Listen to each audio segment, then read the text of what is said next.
Programang ito ay rated SPG. Striktong patnubay at gabay ng magulang ang kailangan. Maaaring may masiselang tema, lengguwahe, karahasan, sexual, horror o droga na hindi angkop sa mga bata.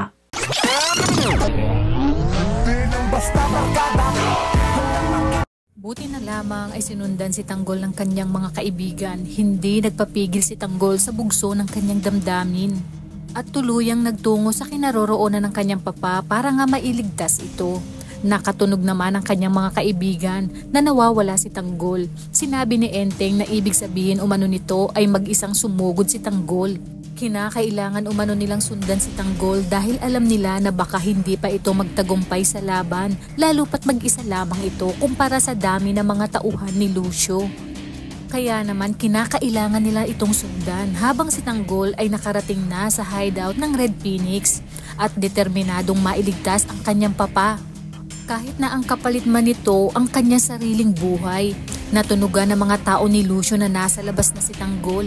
Hagalpak naman ang tawa si Lucio habang binabantayan si Ramon at sinabi niya dito na malapit na silang magsama ng kanyang anak na si Tanggol.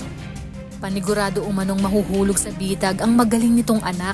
Agad na sinalubong si Tanggol ang kanyang mga tauhan at dito nagsimula ang pakikipagpalitan ng bala ni Tanggol laban sa mga Red Phoenix. At hindi na nga nagtagal ay unti-unti niyang napatumba ang mga ito. Ang hindi alam ni Tanggol ay pumasok siya sa isang laban nang walang kasiguraduhan dahil napaghandaan nga ito ni Lucio. Nagpadagdag siya ng mga tao kay Roberto upang maging backup at ang taktikang ginawa ni Lucio ay hindi niya muna ito pinalabas. Hinayaan nilang tuluyang makapasok si Tanggol sa kinaroroonan ni Ramon. Sumigaw si Tanggol na pakawala ng kanyang papa dahil siya daw umano ang kailangan ng mga ito.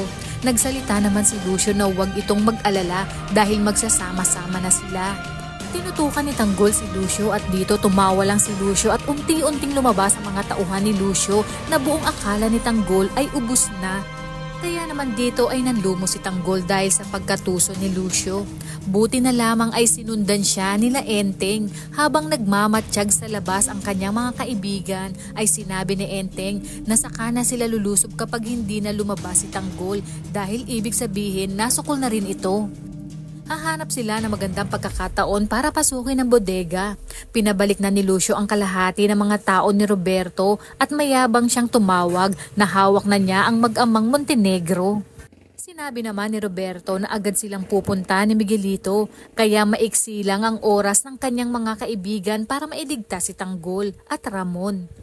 Kaya naman kung bago ka pa lang sa akin channel ay mag-subscribe ka na at i-click mo na rin ang bell icon para updated ka. Maraming salamat sa inyong panonood. Hanggang sa muli!